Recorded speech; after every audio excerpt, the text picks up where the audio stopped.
so beautiful up there. I mean, you see the seals just, you know, barking out at anchorages.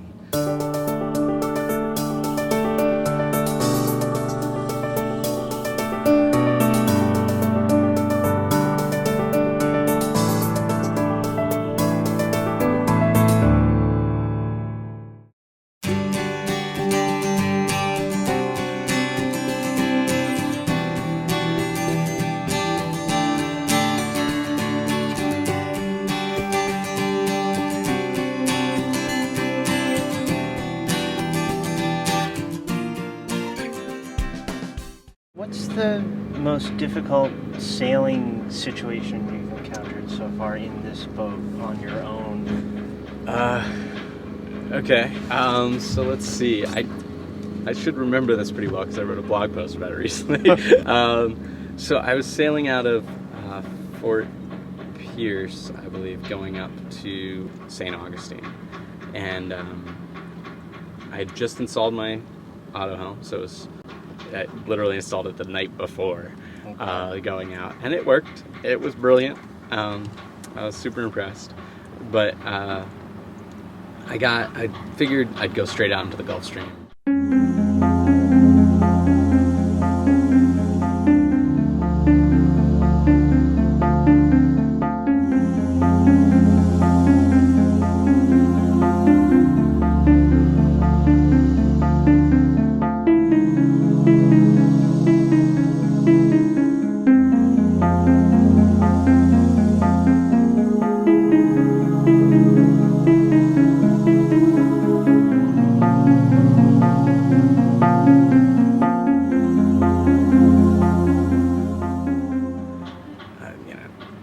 The wind was blowing out of the northwest, so you know that may not have been the best idea. But I'd done it just the day before from Lake Worth up to Fort Pierce. Yep. I'd gone out there and it was beautiful. I picked up an extra 3 knots and I was cruising in the along. Gulf Stream. Yeah, yeah. And the wind was out of the north, but there wasn't a big swell or anything, so there wasn't any kind of, you know, swell against current or wind against current so much. But I went out from Fort Pierce the next day, and the swell had built, and the wind had built, and I ended up getting into these sort of square waves, and they were ugly. I was getting beat up, and I had been doing my sort of watch system. I sleep when I'm solo. I do about 15 minutes of sleep and then 5 minutes awake or whatever. Yep. And been doing that, and coming up to the Gulf Stream, I was like, oh cool, you know, I'm gonna pick up some extra knots here, and it just got really ugly really quickly. It was like poof, poof, poof. As I did that, I lost the connection, the clue connection for the sail. So the sail got lost to the clue. But fortunately, the nature of the sail, the reefing system, is I just pulled in the first reef. Yep. And I had a new clue. Yep. Yeah. So I had time to I just came up really close hauled and brought the clue back in, and I was fine. So during that process, the helm, the auto helm cut out, and I hadn't had a lot of experience with the auto helm, but if it loses steerway for long enough, it just says, hey, the drive's not working. I gives up. Trying. Yeah. You can't reset it from the controller. You need to literally turn it off and turn it on. Oh. I think. I couldn't figure out how to reset it from the control head. So all of a sudden I'm like, man, my auto helm doesn't work. I can't reset it. And it's nighttime. You know, obviously this happens, maybe an hour after it gets dark. But eventually, got her back sailing. I was like, okay, I'm out of the Gulf Stream. I'm going in, even if I have to tack up the coast a bunch. I'm going. It's just not comfortable out here. So I head north, and as I'm doing that, I'm thinking, man, it could have been so much worse. Imagine if I'd lost the boom. Just losing the clue's not that big a deal. But if I'd lost the boom, that'd be a big deal. So I look at my shackles there. Everything looks okay. I'm like, all right, cool, I guess it's fine. And sure enough, next night at 10, right after it gets dark, I was actually throwing a reef. Yeah. So I throw the reef and put full sail up again. And as I'm sort of looking forward, I start pulling in on the sheet and nothing's happening. And I'm like, oh, uh-oh, that's not good, right? And the boom's still way out there. The shackle that connects the boom to to the main sheet was kaput. I don't know what happened to it. So all of a sudden the boom's just going, and it's probably blowing 15 or something. But the swell was the real problem. It was just a really big swell. So it was really uncomfortable.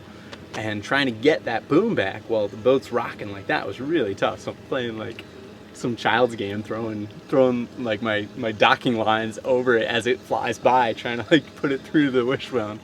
And so as I do that, I stop I stop the boat, turn on the engine, and I've taken down the sail at this point, obviously. I turn on the engine and suddenly realize I'm towing a dinghy. I should make sure my tow lines are in the engine right now. Oh, God. So I was like, oh crap. Yeah, so I go down, I pull on one of the lines and it's caught under the boat. I'm like, crap. So I kill the engine. Or I might have killed the engine first. Long story short, it was just caught in the rudder. I was okay. And I was able to tie this sort of down in an A-frame and get everything back, put a new shackle in, and I was back on my way.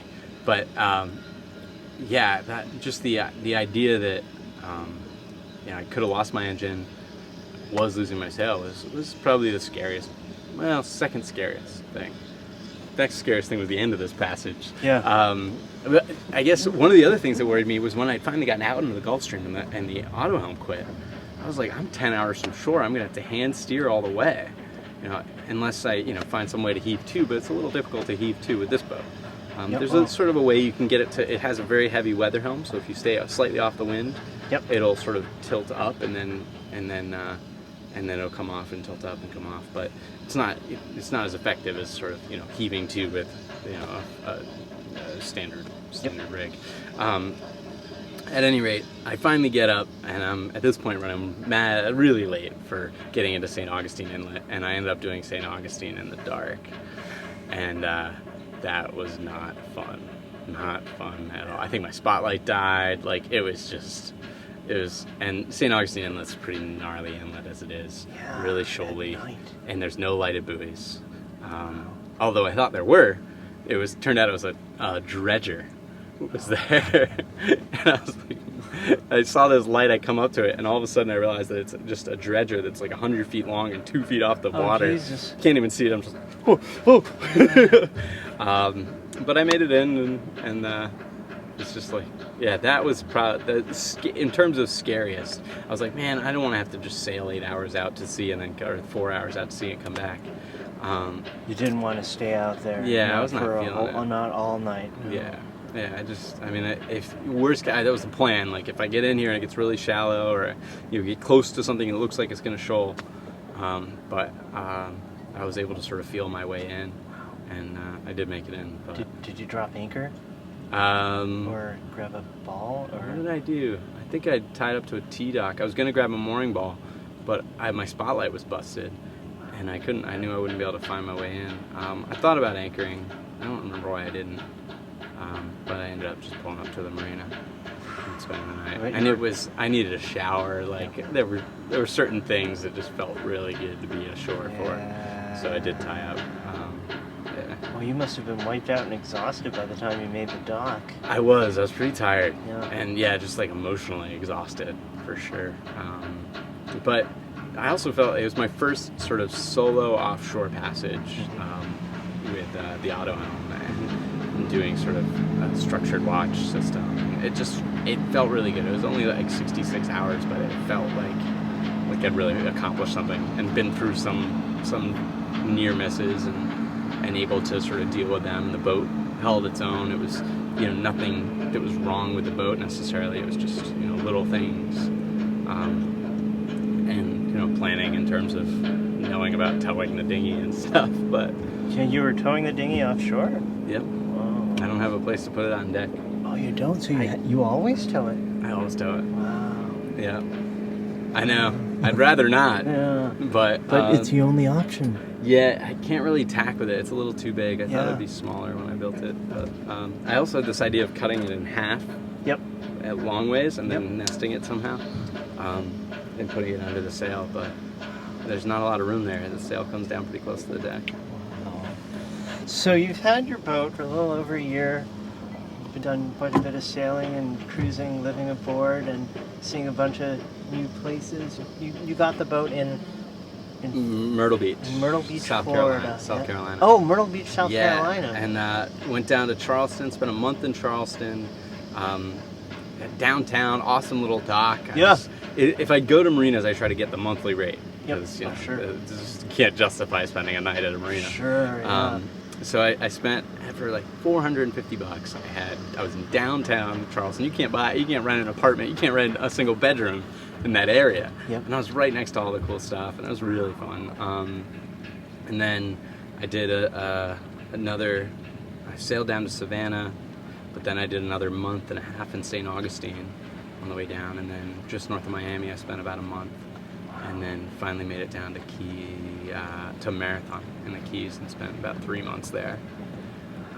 And then started working my way back up, and since then I haven't really spent a lot of time anywhere, with the exception I spent about 2 weeks or 3 weeks in St. Augustine again. I did really like it there. Yep. And then I spent a month in Wilmington, but I left the boat and went back home for a month and flew back up and saw the family. And yeah, so other than that, yeah, I haven't really stayed anywhere for very long. I've been trying to. What's the longest you've spent anywhere aboard? It would definitely be Marathon. I think it was 3 months. 3 months. Although Myrtle Beach, I think I spent 2.5 when I bought the boat. And Yep. so I was working on her and stuff. And in all of these places, you've worked remotely over the Yeah, internet. the entire time I've been working. Yeah. What are your plans from here? I'll be heading north, trying to get the boat up to Rhode Island by November, early November. I want to vote, I want to play in a soccer tournament, so I want to get the boat up there early November, or before November. Then I'm going to put the boat on the hard and go skiing for the winter. I'm going to move out to Bozeman and buy or rent a really cheap, it's a college town, so I'm pretty sure I can get a room pretty cheap and just ski. I've been wanting, that's like one of those other things I've always wanted to do, spend a winter in the mountains, and I think I'm now in the right position to do it. Yep. So I'm gonna go do it and keep working. Yep. And then come back to the boat sometime in the early spring, do a bunch of work on her, and take her out to Nova Scotia for the summer. You're planning on spending the summer in Nova Scotia? Nova Scotia and probably the coast of Maine as well. Wow. Yeah, I was just up there, and I love the coast of Maine. It's beautiful. Yeah, really So is Nova beautiful. Scotia. So. Have you been to Nova Scotia before? I have, yeah. My uncle lives in Halifax. Wow. So yeah, I've sailed with him a little bit up there, and I think I've been up there 2 or 3 times. So. Yeah, it's beautiful. It's so beautiful up there. I mean, you see the seals just barking out at anchorages, and you do have those 9-knot currents and stuff, but huge tidal range. and ridiculous tidal range. I'm looking forward to just getting some cooler weather cruising too. I mean, this hot weather cruising is cool, but it's hot. Yeah. Wow. Well, it's really been an honor. Thank you so much for having me aboard and telling us about your boat and your story. It's Nice. really Well, I'm honored. interesting. And my girlfriend Monique and I are planning on sailing our boat Paragon up to Nova Scotia this spring.